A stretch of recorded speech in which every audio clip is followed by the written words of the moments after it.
देखना अगला जो हम लोग पढ़ेंगे वो है प्रकाश का परावर्तन। तो देखना जो प्रकाश का परावर्तन है ये क्या बोलता है कि जब कोई प्रकाश की किरण किसी माध्यम की सतह पर आपतित होता है तो उसी माध्यम में वापस लौट जाता है।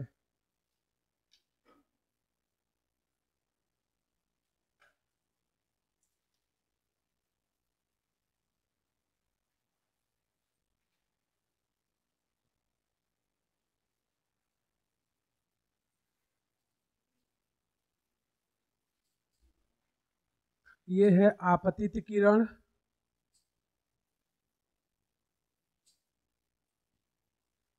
इंग्लिश में बोलते हैं इंसिडेंट रे। ये है परावर्तित किरण,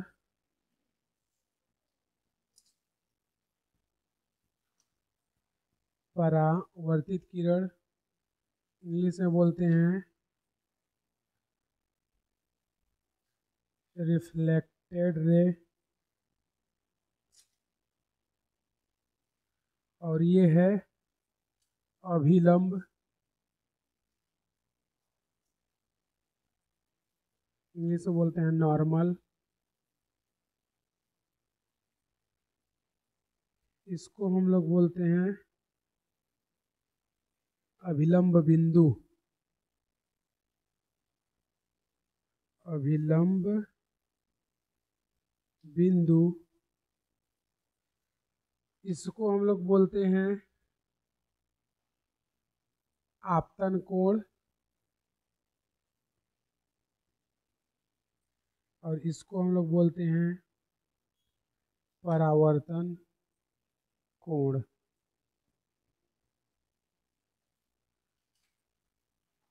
और ये क्या है,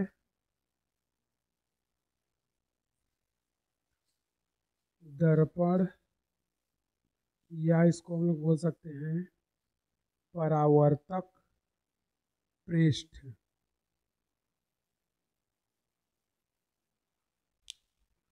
तो देखना क्या बोलता है प्रकाश का परावर्तन, कि जब कोई प्रकाश की किरण किसी माध्यम में आपतित होती है तो ये परावर्तक पृष्ठ से टकराकर अभिलंब के दूसरी ओर उसी माध्यम में, अगर ये माध्यम वायु है तो इधर भी माध्यम क्या है, वायु है। अगर इधर पानी है तो इधर भी माध्यम क्या रहेगा, पानी। मतलब जब कोई प्रकाश की किरण किसी भी माध्यम में है, चाहे वो वायु में आए, पानी में आए, या कि ईथर में आए, तो अगर वो किसी माध्यम में आपतित होती है तो परावर्तन के पश्चात, यानी कि यह वह बिंदु है जहां पर प्रकाश क्या होगी, परावर्तित होगी। तो परावर्तन के पश्चात उसी माध्यम में वापस लौट जाती है। तो जिस माध्यम में आई है उसी माध्यम में वापस लौट गई। जो आ रही है उसको बोलते हैं आपतित किरण, जो जा रही है या परावर्तित होकर जा रही है उसको बोलते हैं परावर्तित किरण। आपतित किरण और अभिलंब के बीच का कोण होता है आई, जिसको हम लोग बोलते हैं आपतन कोण। और परावर्तित किरण और अभिलंब के बीच का कोण होता है आर, जिसको हम लोग बोलते हैं परावर्तन कोण। और अभिलंब क्या होता है, इन दोनों रेखाओं को मिलाने वाला बिंदु से हम लोग एक लाइन ड्रॉ कर देते हैं, जिसको बोलते हैं अभिलंब। ये इसको दर्पण भी मान सकते हैं या परावर्तक पृष्ठ, क्योंकि जरूरी नहीं है कि हर बार परावर्तन हमारा दर्पण से ही हो, क्योंकि बहुत सारी वस्तुएं ऐसी होती हैं जो दर्पण नहीं होती है फिर भी उसमें प्रकाश का परावर्तन होता है, इसलिए हमने इसको दर्पण या परावर्तक पृष्ठ लिखा है। तो ये बोलता है कि जब कोई प्रकाश की किरण किसी माध्यम में आती है तो उसी माध्यम में वापस लौट जाती है। इस घटना को क्या बोलते हैं, प्रकाश का परावर्तन। फिर उसके बाद परावर्तन के दो नियम होते हैं, परावर्तन के नियम। तो परावर्तन का दो ही नियम है। पहला नियम क्या बोलता है, आपतित किरण, पहला नियम आपतित किरण कॉमा परावर्तित किरण, आपतित किरण कॉमा परावर्तित किरण व अभिलंब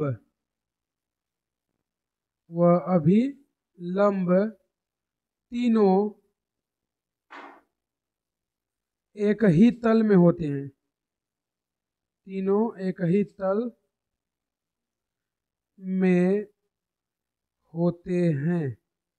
दूसरा जो सबसे इम्पोर्टेंट नियम है वो हमें हर बार यूज करना है, वो बोलता है आपतन कोण।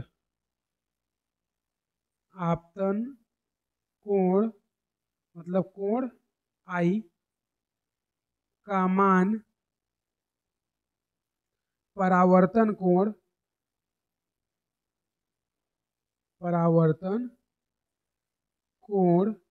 यानी कोण आर। आपतन कोण का मान परावर्तन कोण के बराबर होता है। परावर्तन कोण के बराबर होता है। तो ये दो नियम है परावर्तन के। पहला क्या? आपतित किरण, परावर्तित किरण और अभिलंब तीनों देखोगे एक ही तल में या एक ही बिंदु पर स्थित हैं। ये पहला नियम बोलता है आपतित किरण, परावर्तित किरण और अभिलंब तीनों एक ही तल में होते हैं, जो कि यहाँ पे दिख रहा है। दूसरा बोलता है आपतन कोण आई का मान परावर्तन कोण आर के बराबर होता है। मतलब जितना कोण आई बनाएगा उतना ही कोण आर बनाता है। अगर आपतन कोण का मान बढ़ाओगे तो परावर्तन का मान बढ़ेगा, अगर आपतन कोण का मान घटाओगे तो परावर्तन कोण का भी मान घटेगा। इसलिए आपतन कोण का मान परावर्तन कोण के बराबर होता है। तो इसका मतलब हम लोग ऐसा बोल सकते हैं कोण आई बराबर कोण आर। और इस नियम को हम लोग सबसे ज्यादा यूज करेंगे जब भी क्वेश्चन आएगा, हमेशा इसको ज्यादा यूज करेंगे। ये वाला बहुत कम यूज होता है, बस पता होना चाहिए कि ये होता है कुछ नियम। क्या? आपतित किरण, परावर्तित किरण और अभिलंब तीनों कहाँ? एक ही तल में या एक ही बिंदु में स्थित होते हैं। दूसरा क्या? आपतन कोण आई तथा परावर्तन कोण आर दोनों का मान क्या होता है? बराबर होता है, अर्थात कोण आई बराबर कोण आर। तो ये परावर्तन का नियम है। ये परावर्तन का चित्र, परावर्तन की परिभाषा लिखना, फिर उसके बाद चित्र को और इसको बनाना। लिखना परावर्तन की परिभाषा। परावर्तन की परिभाषा लिखना, जब कोई प्रकाश की किरण, जब कोई प्रकाश की किरण, जब कोई प्रकाश की किरण किसी माध्यम में, जब कोई प्रकाश की किरण किसी माध्यम में आपतित होती है, जब कोई प्रकाश की किरण किसी माध्यम में आपतित होती है तो परावर्तन के पश्चात, तो परावर्तन के पश्चात, तो परावर्तन के पश्चात उसी माध्यम में वापस लौट जाती है, उसी माध्यम में वापस लौट जाती है। इस घटना को परावर्तन कहते हैं। इस घटना को परावर्तन कहते हैं। इस घटना को परावर्तन कहते हैं। लिख चुके ये परावर्तन का डायग्राम और परावर्तन का नियम, इसको नोट करो।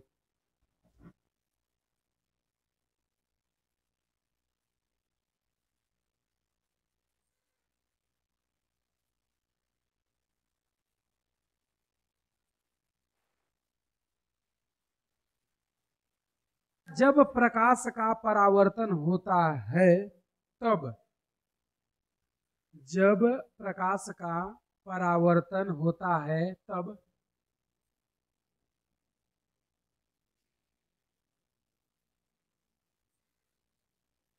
जब प्रकाश का परावर्तन होता है तब डैश कर दो और नंबर पहला पॉइंट लिखना। नंबर पहला पॉइंट, प्रकाश की आवृत्ति। नंबर पहला पॉइंट, प्रकाश की आवृत्ति, कॉमा तरंग लंबाई,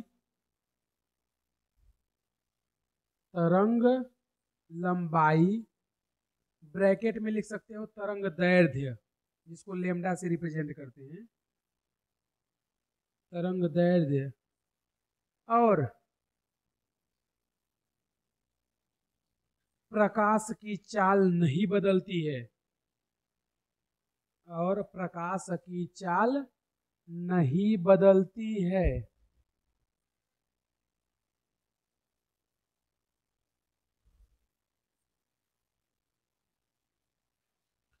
दूसरा पॉइंट लिखना,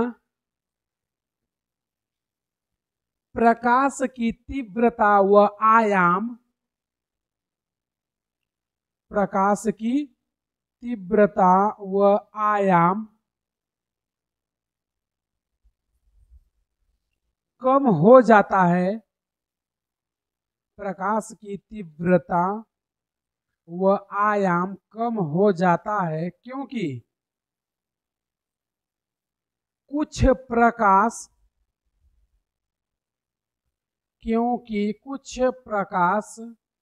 को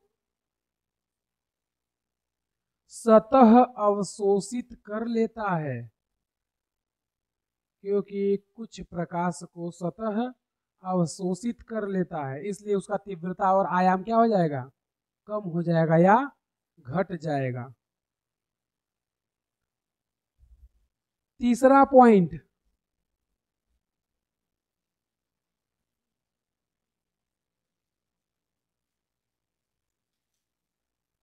लिखना, जब प्रकाश का परावर्तन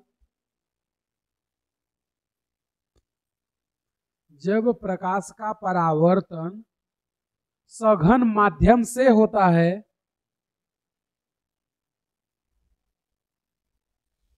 जब प्रकाश का परावर्तन सघन माध्यम से होता है तो पाई, जब प्रकाश का परावर्तन सघन माध्यम से होता है तो पाई या 180 डिग्री का कलांतर उत्पन्न होता है, तो पाई या 180 डिग्री का कलांतर उत्पन्न होता है, तथा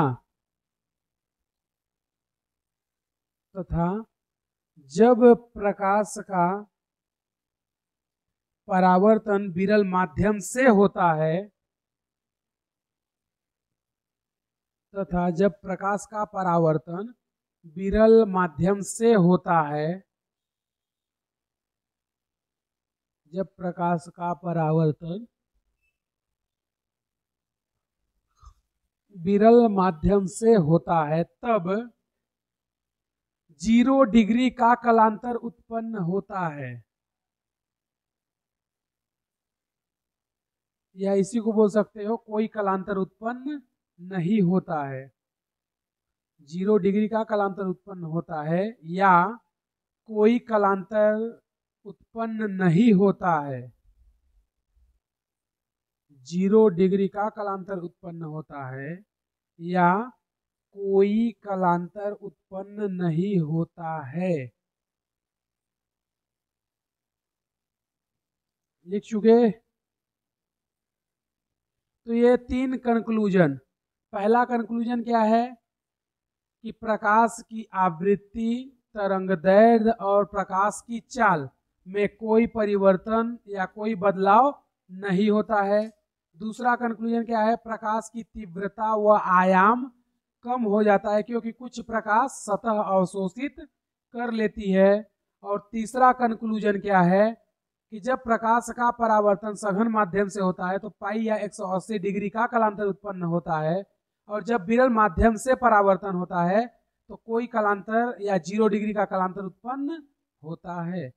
ये 3 कंक्लूजन। चौथा कंक्लूजन लिखना,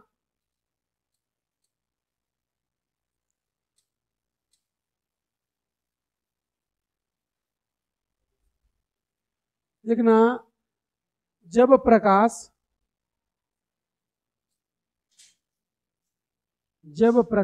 की किरण किसी दर्पण पर, जब प्रकाश की किरण किसी दर्पण पर अभिलंबवत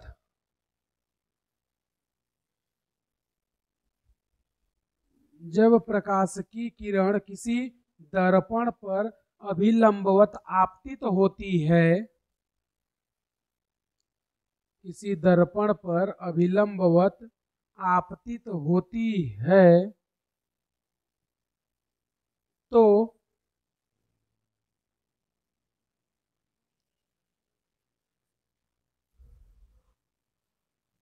परावर्तित किरण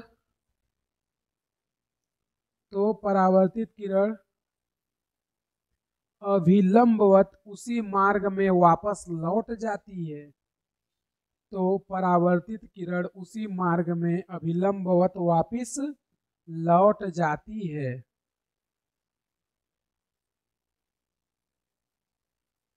तो प्रकाश की किरण अभिलंबवत उसी मार्ग में वापस लौट जाती है। इसे उत्क्रमणीयता कहते हैं। इसे उत्क्रमणीयता या रिवर्सिबिलिटी, इसे उत्क्रमणीयता कहते हैं।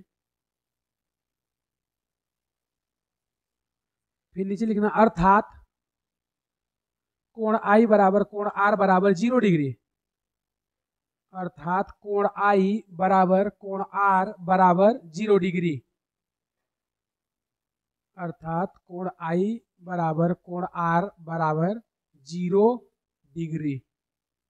मतलब आपतित और परावर्तित किरण के बीच का कोण कितना हो जाएगा?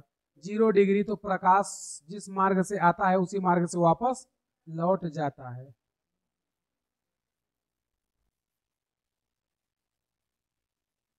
चलो ठीक है, जो भी है। चलो बंद करना। तो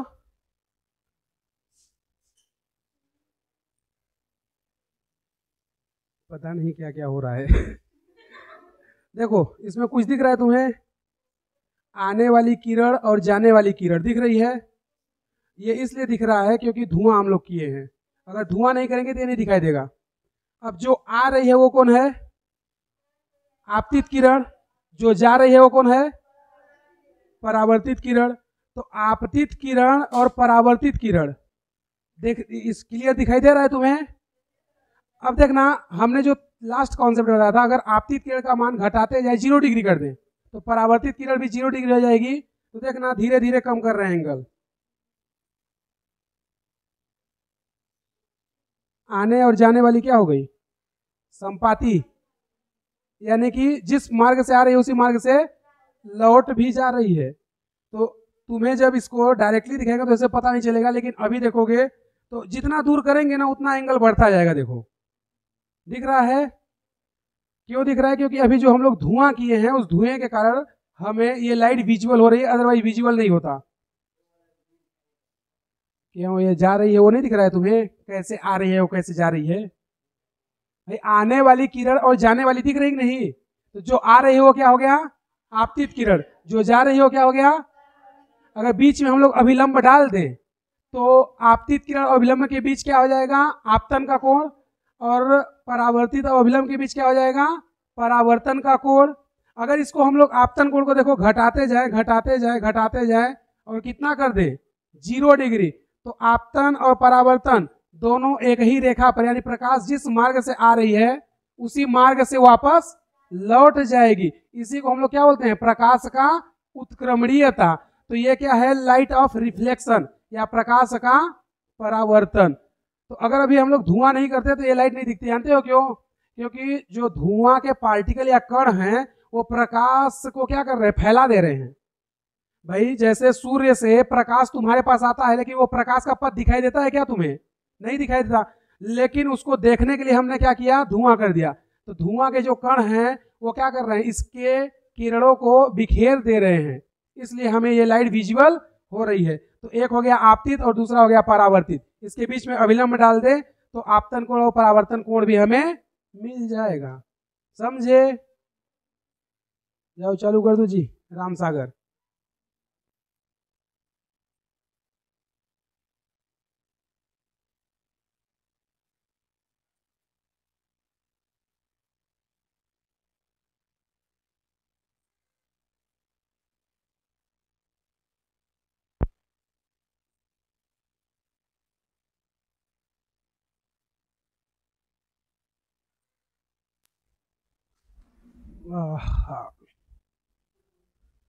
दो समतल दर्पण,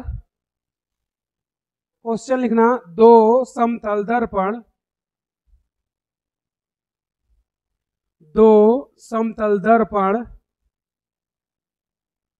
एक दूसरे से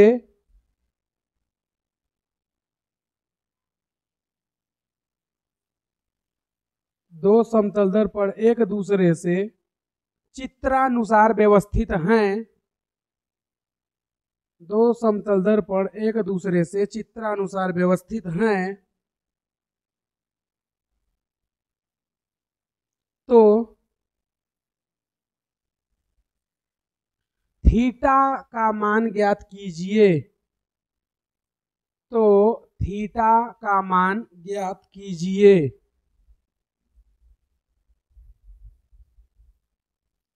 तो थीटा का मान ज्ञात कीजिए। डायग्राम बना लेना क्वेश्चन का।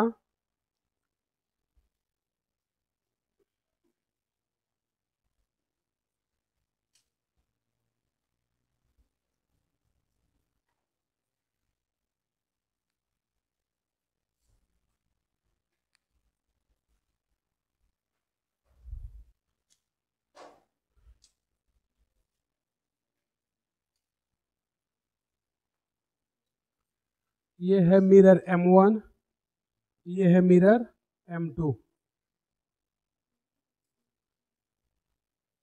यहाँ से एक प्रकाश की किरण आ रही है, इस पर आई और इधर चली गई।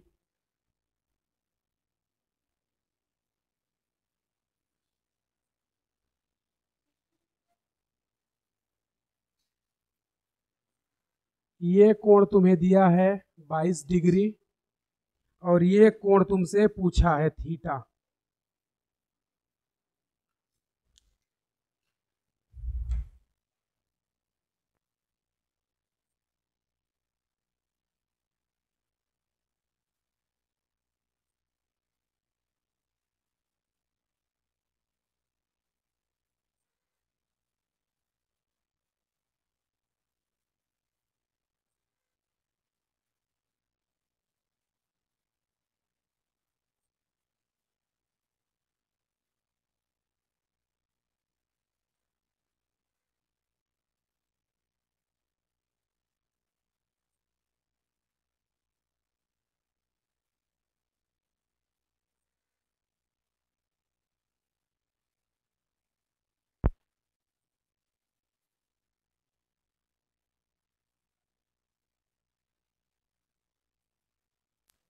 देखना, तुम लोगों को क्या बताए थे कि जब भी तुम्हें आपतित परावर्तित किरण दे, हमेशा सबसे पहले क्या करोगे, अभिलंब ड्रॉ करोगे। तो ये आपतित और ये परावर्तित, इसके बीच में अभिलंब ड्रॉ कर दो। उसी तरह ये आपतित और ये परावर्तित, तो इसके बीच में भी अभिलंब ड्रॉ कर दो। अब देखोगे तो अगर ये आपतन कोण है, ठीक है, तो तुम्हें यहां से पता चल रहा होगा कि ये और ये क्या है, समकोण। अगर ये 22 डिग्री है तो ये कोण कितना होगा, 68 डिग्री। और 68 डिग्री है तो ये भी 68 ही होगा। क्यों? क्योंकि आपतन कोण का मान परावर्तन कोण के बराबर होता है। अगर ये 68 है तो ये कितना होगा, 22 भाई, क्योंकि ये भी तो समकोण है। अगर ये 22 डिग्री है तो ये भी कितना हो जाएगा, 22 डिग्री, क्योंकि ये दोनों ही क्या हैं, एकांतर कोण। बोलो, वैसे भी कर सकते हो, ये 22, ये 90 तो ये 68, और अगर ये 68 तो ये 22। अगर ये 22 है तो ये क्या हो गया, आपतित कोण या आपतन कोण, तो ये कितना हो जाएगा, परावर्तन, ये भी 22। अगर ये 22 है तो ये बचा हुआ कितना हो जाएगा, 68 डिग्री। यही तो हमसे पूछा था कितना होगा।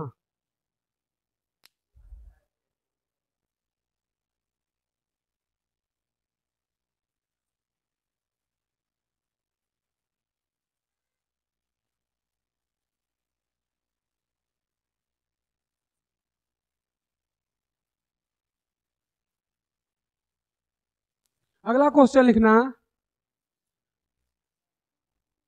दो दर्पण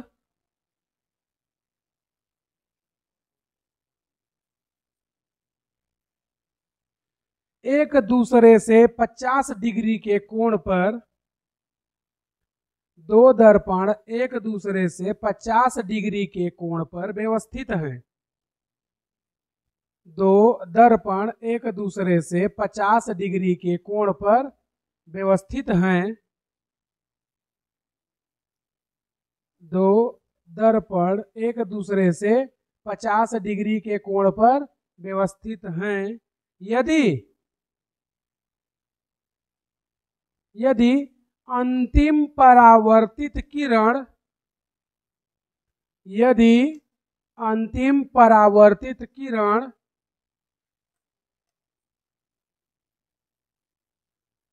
प्रारंभिक दर्पण के समांतर हो जाती है, यदि अंतिम परावर्तित किरण प्रारंभिक दर्पण के समांतर हो जाती है,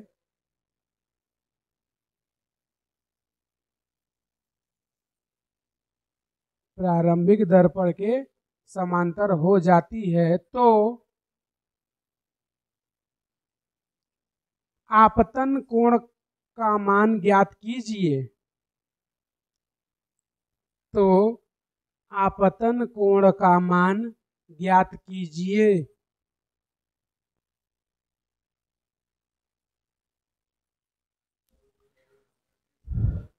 देखना क्वेश्चन नंबर दूसरा, क्वेश्चन नंबर दूसरा जो है वो तुम्हें क्या बोला कि दो दर्पण हैं जो एक दूसरे से 50 डिग्री के कोण पर व्यवस्थित हैं। ये है मिरर M1 और इसको ले लेते हैं मिरर M2। तो ये दो दर्पण जो कि कितने पर हैं, 50 डिग्री के कोण पर व्यवस्थित हैं, ऐसा क्वेश्चन बोला है। ठीक है, और वो बोलता है कि अंतिम परावर्तित किरण प्रारंभ के क्या हो जाती है, समांतर। तो ये आपतित किरण यहाँ पे परावर्तित हुई और ये ऐसे चली गई।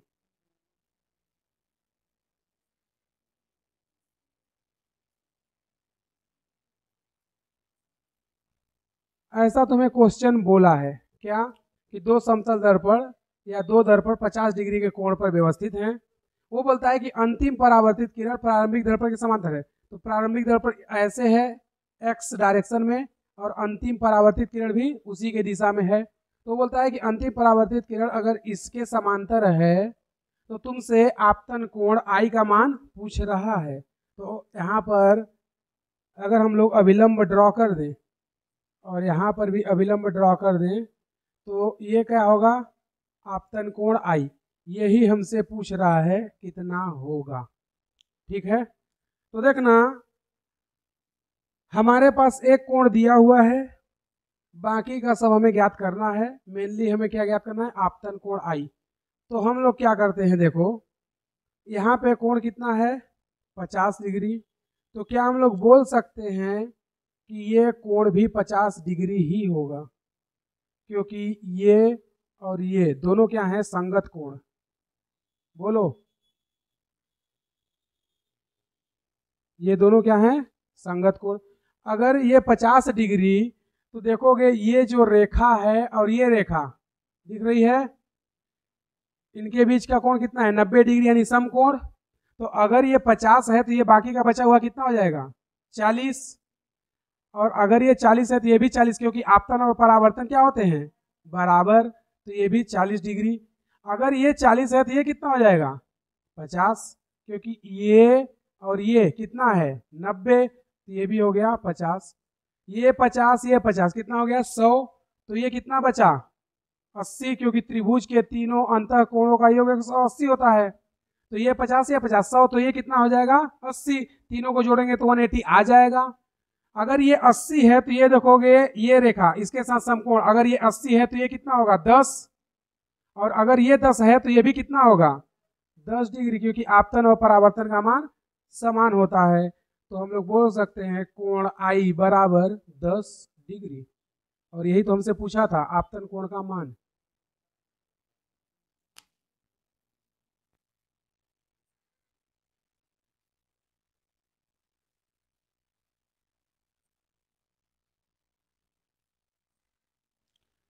एक समतल दर्पण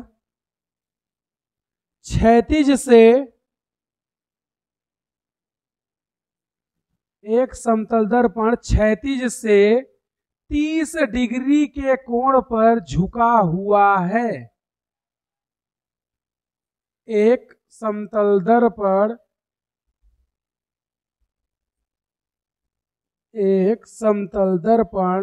क्षैतिज से 30 डिग्री के कोण पर झुका हुआ है। आगे लिखना, प्रकाश की एक किरण चित्रानुसार, प्रकाश की एक किरण चित्रानुसार समतल दर्पण पर आपतित होती है। प्रकाश की एक किरण चित्रानुसार समतल दर्पण पर आपतित होती है।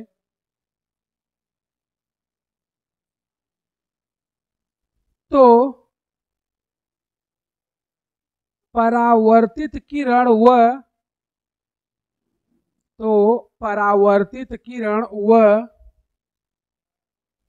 दर्पण के मध्य का कोण ज्ञात कीजिए। तो परावर्तित किरण व दर्पण के मध्य का कोण ज्ञात कीजिए।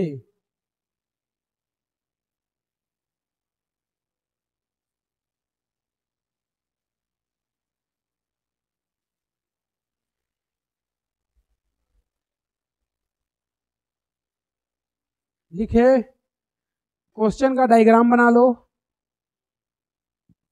क्वेश्चन तीसरा है ना, चलो इसका डायग्राम देख लेते हैं।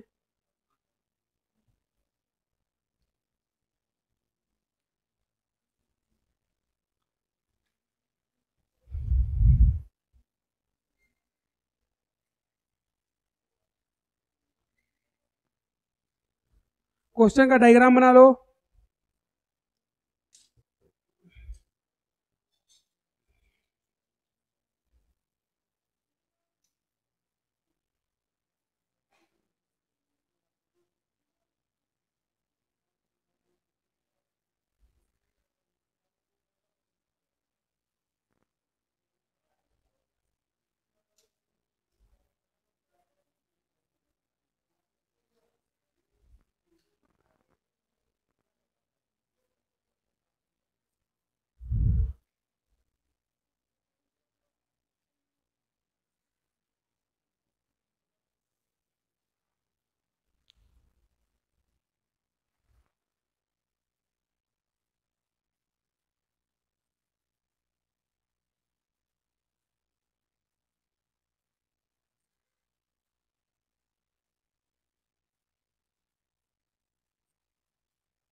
साठ डिग्री आएगा।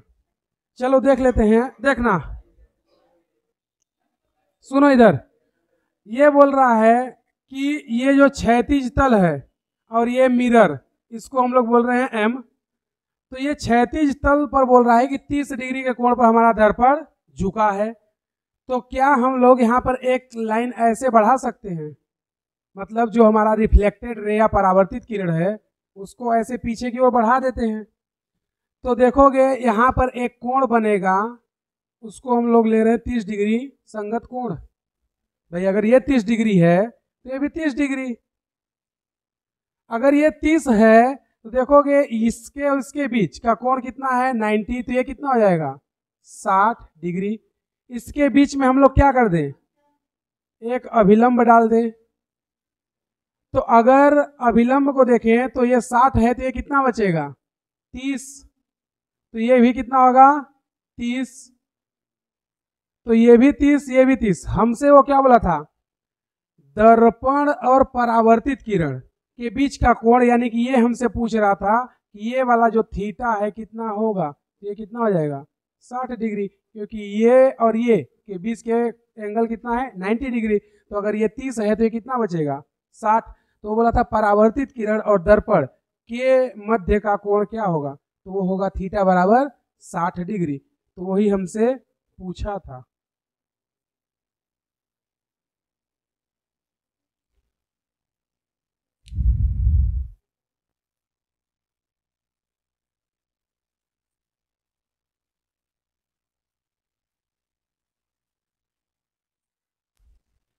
देखना, दो समतल दर्पण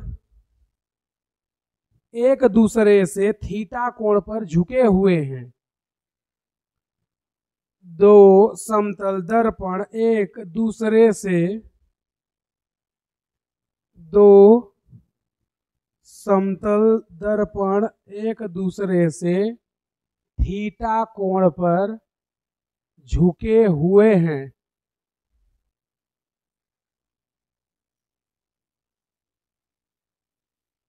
प्रकाश की एक किरण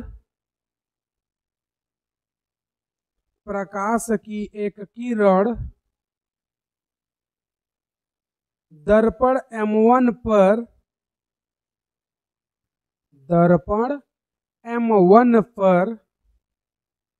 M2 के समांतर M1 पर M2 के समांतर चलकर आपतित होती है। चलकर आपतित होती है।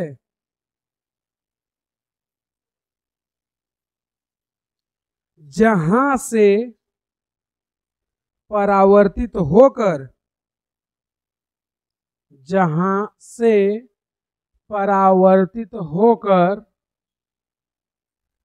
दर्पण M2 पर पहुंचती है। जहां से परावर्तित होकर दर्पण M2 पर पहुंचती है। दर्पण M2 से परावर्तन के पश्चात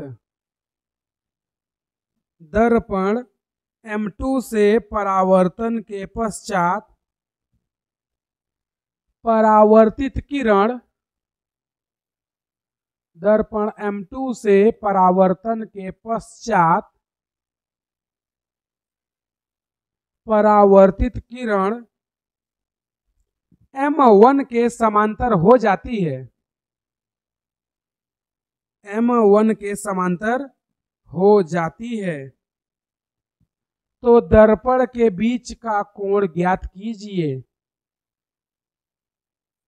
तो दर्पण के बीच का कोण ज्ञात कीजिए। तो दर्पण के बीच का कोण ज्ञात कीजिए। करो सॉल्व।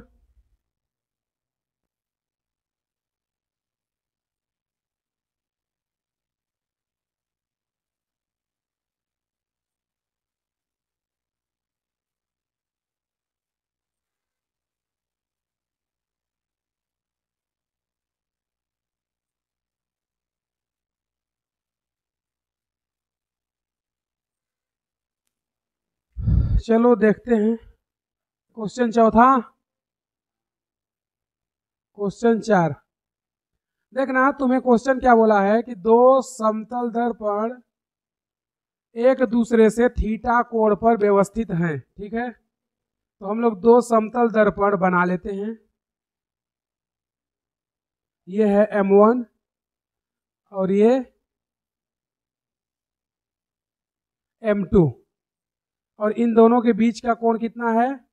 थीटा। ऐसा क्वेश्चन बोल रहा है। बोलता है कि एक प्रकाश की किरण दर्पण M1 पर आपतित होती है। तो इस पर हम लोग एक प्रकाश का किरण आपतित करा देते हैं। तो लो, एक प्रकाश की किरण इस पर आपतित हो गई। फिर ये बोलती है कि M1 से परावर्तन के पश्चात ये कहाँ चलती है? M2 पर। M2 पर भेज दिए। फिर बोलता है कि M2 पर परावर्तन के पश्चात किरण दर्पण M1 के समांतर हो जाती है। तो इसके समांतर तो ऐसे ही होगा। बोलो भाई, ये दर्पण M1 है और ये परावर्तित किरण, तो ये बोलती है ये दोनों क्या हैं? समांतर हैं। तो हमने कर दिया जैसा उसने बोला था। अब उसके बाद तुम्हारा क्वेश्चन बोलता है कि ये जो थीटा है इसका मान क्या है? भाई दोनों दर्पणों के बीच का कोण थीटा है और इसी थीटा का मान तुमसे पूछ रहा है। तो सबसे पहला काम, अगर ये कोण थीटा है तो ये भी कोण क्या होगा? थीटा, संगत कोण। तो इसको हम लोग थीटा ले सकते हैं? बोलो। ये आपतित और ये परावर्तित, बीच में क्या डाल दें? अभिलंब। तो अगर ये थीटा है तो इसके और इसके मध्य का कोण कितना होगा? 90। अगर ये थीटा तो ये कितना होगा? 90 माइनस थीटा। और अगर ये 90 माइनस थीटा है तो ये भी 90 माइनस थीटा ही होगा, क्योंकि आपतन और परावर्तन कोण का मान बराबर होता है। अगर ये 90 माइनस थीटा है तो देखोगे ये रेखा और ये क्या है? समकोण। तो अगर ये 90 माइनस थीटा है तो ये कोण कितना बचेगा? थीटा। अब उसके बाद आगे चलते हैं। अगर ये 90 माइनस थीटा है, इसको थोड़ा और बढ़ा दे और एक अभिलंब इधर डाल दे, तो देखोगे यहाँ पर एक समकोण बन रहा है। अगर ये 90 माइनस थीटा और ये 90 है तो ये कितना होगा? ये 90 माइनस थीटा, ये 90, तो ये कितना बचेगा? 90 माइनस थीटा, ये कितना बचेगा? 90 माइनस थीटा। क्यों? क्योंकि हमें पता है कि त्रिभुज के तीनों अंतःकोणों का योग 180 होता है। तो यहाँ पे एक कोण ये हो गया, एक ये हो गया, एक ये हो गया, तीनों का योग करके देखते हैं क्या 180 आता है या नहीं। अगर नहीं आएगा तो हमने जो माना है 90 माइनस थीटा वो गलत होगा, और अगर आ जाएगा तो मतलब 90 माइनस थीटा सही है। कर लेते हैं, तीनों को जोड़ते हैं। पहला कोण कितना है? 90 माइनस थीटा। दूसरा कितना है? 90। तीसरा कितना है? 90 माइनस थीटा। इनका योग कितना होना चाहिए? 180। ये माइनस थीटा, ठीक है, और ये भी माइनस थीटा। भाई ये भी माइनस थीटा, ये भी माइनस थीटा। देखोगे तो दोनों माइनस थीटा है, और ये प्लस में 90 प्लस 90 प्लस 90 कितना हो जाएगा? 9 9 9। 90 प्लस 90 प्लस 90 कितना होता है? 270। तो अगर 90 प्लस 90 प्लस 90 270 है, और ये कितना आ रहा है? माइनस माइनस, तो दोनों माइनस माइनस का क्या हो जाएगा? जुड़ जाएगा। तो इसको हम लोग कितना कर दे? -2 थीटा, और इधर पर कितना? 270 डिग्री। कितना ही आएगा? बराबर कितना? 180 डिग्री के। तो अगर हम लोग इसको इस पार इसको उस पार ले तो कितना आ जाएगा? 270 माइनस 180 बराबर 2 थीटा। ये कितना बचेगा? 90 डिवाइड 2 थीटा, ये कितना आ जाएगा? 45 डिग्री। मतलब थीटा कितना है? 45। थीटा का मान अगर 45 आया है, यहाँ पे थीटा का मान रखते हैं, कितना आता है देखना। 45, ये भी 45, ये भी 45, 45 90, और 90 प्लस 90 180 आ तो रहा है। भाई हम यहाँ से थीटा का मान निकाल लिए। थीटा कितना आ रहा है? 45 डिग्री। यहाँ पे थीटा का मान रखो तो 90 माइनस 45 कितना बचेगा? 45। यहाँ भी 90 थीटा का मान 45 रखो, 90 माइनस 45 कितना बचेगा? 45। ये भी 45 है, ये भी 45 है, ये कितना है? 90। तो 45 प्लस 45 90, और एक 90 और 90 कितना हो गया? 180। तीनों का योग कितना आ रहा है? 180, और 180 आना भी चाहिए, तो आ रहा है। इसका मतलब हमने जो लिया है 90 माइनस थीटा वो सही है। अगर ये 90 माइनस थीटा है तो ये कौन सा कोण है? परावर्तन कोण। तो ये क्या हो जाएगा? आपतन कोण। इसका भी मान कितना होगा? जितना परावर्तन का होगा, 90 माइनस थीटा। अगर ये 90 माइनस थीटा है तो ये कोण कितना होगा? भाई ये देखोगे, ये तो ये क्या है? समकोण। ये 90 माइनस थीटा, तो ये थीटा। अगर ये थीटा तो ये भी कितना होगा? ये 90 माइनस थीटा, तो ये भी होगा थीटा। तीनों का योग कितना होगा? 180। भाई थीटा थीटा थीटा 3 थीटा बराबर कितना? 180 डिग्री। त्रिभुज के तीनों अंतःकोणों का योग 180, तो 3 थीटा बराबर 180। तो थीटा बराबर 180 डिवाइड 3, तो थीटा बराबर 60 डिग्री। बोलो। Same to same question my here है डाउट नेट पर।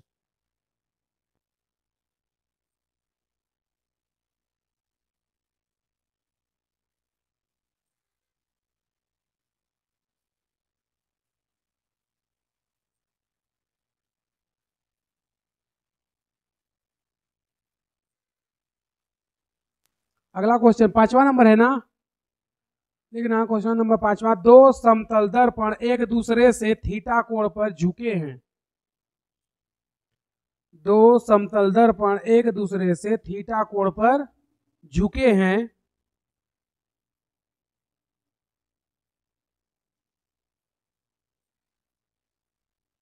दो समतल दर्पण एक दूसरे से थीटा कोण पर झुके हैं। जब प्रकाश की किरण किसी एक दर्पण के समांतर चलकर जब प्रकाश की किरण किसी एक दर्पण के समांतर चलकर जब प्रकाश की किरण किसी एक दर्पण के समांतर चलकर दूसरे दर्पण पर आपतित होती है तो दूसरे दर्पण पर आपतित होती है तो दूसरे दर्पण पर आपतित होती है तो ऐसा पाया जाता है कि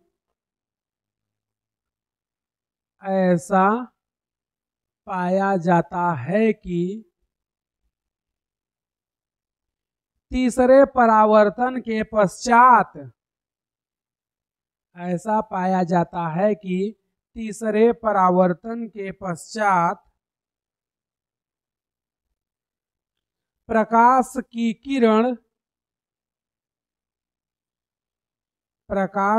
किरण पुनः उसी पथ से वापस लौट जाती है। प्रकाश की किरण पुनः उसी पथ से वापस लौट जाती है। तो दर्पण के बीच का कोण ज्ञात कीजिए। तो दर्पण के बीच का कोण ज्ञात कीजिए।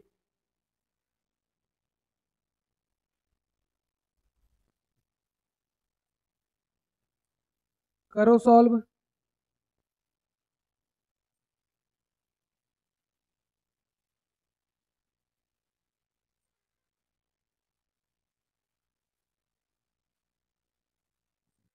देखना क्वेश्चन 5 आंसर क्या बोल रहा है कि दो समतल दर्पण एक दूसरे से थीटा कोण पर व्यवस्थित हैं और हमने मान लिया कि चलो व्यवस्थित हैं तो हैं। ये हो गया M2। वो बोलता है कि प्रकाश की एक किरण किसी दर्पण के समांतर आपतित होती है तो इसके समांतर एक प्रकाश की किरण हम लोग लेके आते हैं और वो बोलता है कि 3 परावर्तन के पश्चात प्रकाश का किरण उसी मार्ग से वापस लौट जाता है। तो देखना ये अभी आया तो ये क्या हो गया आपतित किरण, अभी परावर्तन इसका नहीं हुआ है। अब ये यहां से जहां भी जाएगा ये क्या हो गया इसका परावर्तन, और अगर ये परावर्तन हुआ तो ये हो गया पहला। फिर ये बोलता है हम लोग इसको ऐसे ला दें तो ये हो गया इसका दूसरा परावर्तन। और अगर आपतित और परावर्तित किरण के बीच का एंगल कितना है 0 डिग्री, अगर मान लें कि ये कितना है 90 डिग्री तो आपतित और परावर्तित के बीच का मान कितना हो जाएगा 0 डिग्री, यानी कि जिस मार्ग से आ रही है उसी मार्ग से वापस लौट जाएगी। तो जो वापस जा रही है ये हो गया तीसरी बार परावर्तन, ये पहला ये दूसरा और ये तीसरा। तो बोलता है कि 3 परावर्तन के पश्चात, तो 3 परावर्तन हो गया, बोलता है 3 परावर्तन जब होता है तो प्रकाश उसी मार्ग से वापस लौट जाता है। तो मार्ग 2 से आ रही थी और मार्ग 3 से जा रही है, तो मार्ग 2 से जब आई थी वो हो गया दूसरा परावर्तन, जब वापस उसी मार्ग से जा रही है तो वो हो गया तीसरा परावर्तन। तो देखोगे ये थीटा ये 90 तो ये कोण कितना होगा 90 माइनस थीटा। भाई अगर ये थीटा है ये 90 है तो ये एंगल कितना होगा 90 माइनस थीटा। अब इसके बीच में चाहो तो अभिलंब भी ले सकते हो और यहाँ पर भी अभिलंब ले सकते हो। अगर ये 90 है तो ये भी 90 ही होगा। क्यों? क्योंकि देखना कॉन्सेप्ट हम जो तुम लोगों को कंक्लूजन नंबर 5 बताए थे, हमने क्या बोला था कि ये अभिलंब है, ठीक। और अगर इस पर कोई प्रकाश की किरण ऐसे आपतित होती है, ठीक है, इस पर आपतित होती है तो परावर्तन के पश्चात ये इसी मार्ग से वापस चली जाएगी। तो आपतित और परावर्तित के बीच का कोण कितना है 0 डिग्री। इट मीन्स I बराबर R बराबर 0 डिग्री। लेकिन तल का इस रेखा के साथ कोण कितना होगा 90 डिग्री, इधर भी कितना होगा 90 डिग्री। तो रेखा यानी कि आपतित या परावर्तित किरण और दर्पण या परावर्तक पृष्ठ या तल के मध्य का कोण 90 डिग्री है, लेकिन आपतित और परावर्तित किरण के बीच का कोण कितना होगा 0 डिग्री। तो वही तो हम भी बोल रहे हैं, आपतित और परावर्तित किरण के बीच का कोण 0 डिग्री है, लेकिन तल के प्रति कितना है 90 डिग्री। तो ये 90 हमने लिख दिया। अगर ये 90 माइनस थीटा है तो ये कोण कितना बचेगा भाई थीटा। तो ये भी कितना होगा थीटा, क्योंकि आपतन और परावर्तन कोण का मान समान होता है। ये थीटा ये कितना हो गया 90। तो देखोगे ये थीटा है तो ये कोण भी कितना हो जाएगा थीटा, क्योंकि दोनों क्या हैं समांतर कोण। बोलो, अगर ये थीटा तो ये कितना हो जाएगा 90 माइनस थीटा, तो ये भी कितना हो जाएगा 90 माइनस थीटा, और ये कितना हो जाएगा थीटा। हमसे वो क्वेश्चन क्या पूछा है, इस थीटा का मान दोनों दर्पणों के बीच का कोण कितना होगा। तो क्या करते हैं, इसमें इसको ले लेते हैं, इसको हम लोग नहीं ले रहे हैं क्योंकि देखोगे तो इन तीनों का अंतःयोग कितना आएगा 180, इसका भी अंतःयोग कितना होगा 180। लेकिन इसको लेंगे तो देखना क्या आता है ना, हमारे पास एक कोण है थीटा प्लस, एक है 90 माइनस थीटा, और एक है 90 बराबर कितना 180 डिग्री। भाई तीनों कोणों का योग कितना होगा 180 डिग्री। तो देखोगे ये प्लस का थीटा ये माइनस का थीटा ये कट गया, जिसको ज्ञात करना है वही कट गया, तो ज्ञात क्या करेंगे, इसलिए हम लोग इसको नहीं लेंगे। भाई जिसको ज्ञात करना है, ज्ञात किसको करना है थीटा को, और जब थीटा ही 0 हो गया तो फिर ज्ञात क्या करेंगे, इसलिए हम लोग इसको ले रहे हैं ये वाले त्रिभुज को, ताकि इसमें थीटा कटेगा नहीं। भाई 3 थीटा है और एक 90 है, कटेगा भी तो 2 कटेगा तो एक तो बचेगा, लेकिन इसमें 2 थीटा है, एक प्लस में एक माइनस में है, तो कट गया। अब कट गया तो ज्ञात क्या करेंगे, इसलिए हम लोग इस त्रिभुज को नहीं ले रहे हैं, इस त्रिभुज को लेंगे। तो इस त्रिभुज में हम लोग बोल सकते हैं क्या, theta plus theta plus theta plus 90 बराबर 180 डिग्री। भाई त्रिभुज के तीनों अंतः कोणों का योग कितना होगा 180 डिग्री। तो ये तो 2 थीटा है, ये थीटा है और ये 90, तो थीटा थीटा थीटा कितना हो गया 3 थीटा बराबर 90 को इस पर ले आओ, कितना हो गया 180 माइनस 90, तो 3 थीटा बराबर 90, तो थीटा बराबर कितना हो जाएगा 30 डिग्री। भाई ये इससे कट गया ना, 30 तिहाई 90, तो थीटा कितना बचा 30 डिग्री, यानी कि दोनों दर्पणों के बीच का कोण थीटा कितना है 30 डिग्री। और यही तो हमसे पूछा था।